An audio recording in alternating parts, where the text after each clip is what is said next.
Assalamualaikum warahmatullahi wabarakatuh. Saya di sini akan menjelaskan tentang pembelajaran saintifik, STEM, dan LOSPART.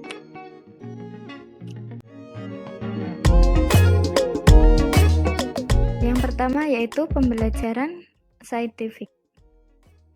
Model pembelajaran saintifik ini model yang menggunakan kaidah-kaidah keilmuan yang memuat serangkaian aktivitas, pengumpulan data melalui observasi, menanya, eksperimen, mengolah informasi atau data, kemudian mengkomunikasikannya.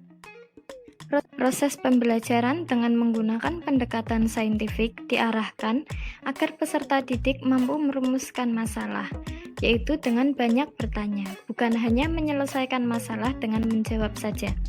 Proses pembelajaran diarahkan untuk melatih berpikir analitis, diajarkan bagaimana mengambil keputusan, bukan berarti mekanistis atau rutin dengan hanya mendengarkan dan menghafal semata. Kriteria pendekatan pada saintifik. Yang pertama yaitu berpusat pada anak didik. Yang kedua, melibatkan keterampilan proses sains dalam mengkonstruksi konsep, hukum, dan prinsip.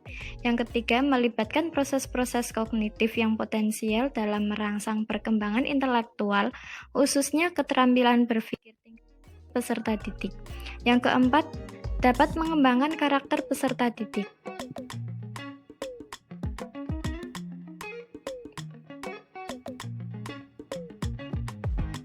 Tujuan pendekatan saintifik. Yang pertama yaitu untuk meningkatkan kemampuan intelek, khususnya kemampuan berpikir tingkat tinggi peserta didik. Kemudian untuk membentuk kemampuan peserta didik dalam menyelesaikan suatu masalah secara sistematis. Terciptanya kondisi pembelajaran di mana anak didik merasa bahwa belajar itu merupakan suatu kebutuhan. Kemudian diperolehnya hasil belajar tingkat tinggi untuk melatih anak didik dalam mengkomunikasikan ide-ide, khususnya dalam menulis artikel ilmiah. Dan yang terakhir untuk mengembangkan karakter anak didik.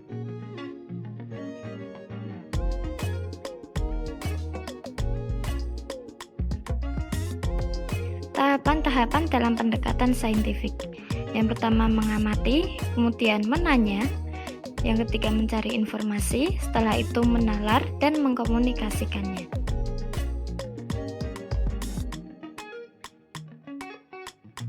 Kemudian kita berlanjut pada STEM. STEM yaitu Science, Teknologi, Engineer, Art, dan Matematik. Science yaitu proses mencari tahu tentang dunia dan cara kerjanya dengan mengeksplorasi, mengumpulkan data, mencari hubungan dan pola, serta menghasilkan penjelasan dan ide dengan menggunakan bukti. Sedangkan teknologi, alat-alat yang telah dirancang untuk memenuhi kebutuhan manusia seperti alat digital, komputer, dan tablet.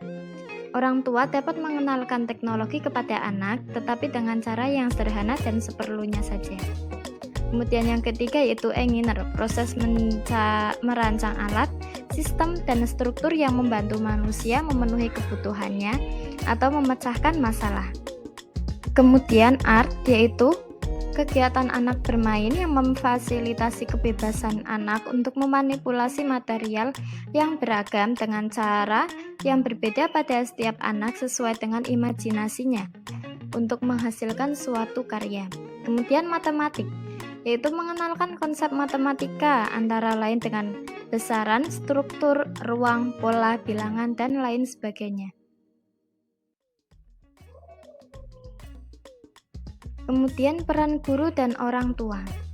Ketika anak bereksplorasi, maka anak akan mengamati, mengajukan pertanyaan, merancang, memprediksi, menguji, dan memecahkan masalah. Oleh karena itu, STEM merupakan pembelajaran yang melibatkan anak secara aktif untuk menstimulasi aspek perkembangannya. Maka dari itu dibutuhkan peran guru dan orang tua untuk mendukung anak, yaitu dengan merancang kegiatan anak. Kegiatan anak haruslah menarik. Maka dari itu guru harus mampu merancang pembelajaran dengan sebaik mungkin. Kemudian, guru harus menyiapkan media yang menarik. Media yang menarik dapat menarik minat anak untuk melanjutkan pembelajaran. Guru juga harus menyiapkan metode yang tepat dan pengaturan ruang bermain yang mendukung. Kemudian, fasilitator atau mendampingi anak. Menyediakan berbagai aktivitas bermain untuk dimainkan anak. Mendampingi dan memberikan penguatan. Kemudian juga merespon dan memberikan semangat kepada anak untuk bermain dan beri pujian bila anak melakukan hal yang positif. Tips belajar bermuatan STEM. Yang pertama, gunakan alat dan bahan serta metode pembelajaran yang bervariasi. Kemudian yang kedua, selalu mengupdate diri untuk terus belajar. Yang ketiga, lakukan pembelajaran melalui kegiatan bermain. Kemudian kita berlanjut kepada metode lost part. Lost part adalah bahan yang dapat dipindahkan, dibawa, digabungkan, dirancang ulang, dipisahkan, dan disatukan kembali dengan berbagai cara. Lost part menciptakan kemungkinan kreasi tanpa batas dalam pembelajaran dan mengundang kreativitas anak. Mengapa menggunakan lost part? Dikarenakan lost part merupakan media bahan ajar yang kegunaannya dalam pembelajaran anak tidak pernah ada habisnya. Juga bahan ajar lost part dapat digunakan sebagai alat untuk mengeksplorasi berbagai aspek.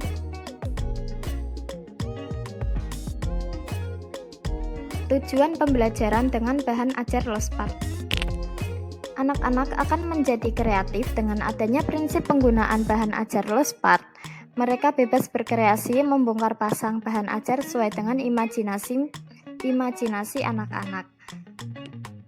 Mereka akan belajar menghargai bahan-bahan atau benda-benda di sekeliling mereka seperti bahan lost part alam. Pertimbangan keamanan ketika memilih bahan ajar lost part. Yang pertama yaitu karakteristik peserta di dalam kelas, penting untuk dipertimbangkan. Kemudian sesuai usia anak, karena ada bahan lost part yang tidak aman untuk anak usia dini. Kemudian waspadai bahan tersedak, tertelan atau terluka dan selalu harus dalam pengawasan. Kemudian manfaat lost part. Yang pertama, meningkatkan tingkat permainan kreatif dan imajinatif anak. Kemudian meningkatkan sikap kooperatif dan sosialisasi anak. Kemudian anak menjadi lebih aktif secara fisik, mendorong kemampuan komunikasi dan negosiasi terutama ketika dilakukan di ruang terbuka. Kemudian memberikan pengalaman bermain yang kaya akan kualitas, memungkinkan anak untuk sepenuhnya terlibat serta menginspirasi kemampuan kreativitas mereka. Kemudian lebih hemat karena murah dan mudah didapat. Yang terakhir yaitu menjadi lebih menarik dari waktu ke waktu, seiring dengan meningkatnya keterampilan anak-anak karena dapat didesain ulang setiap hari.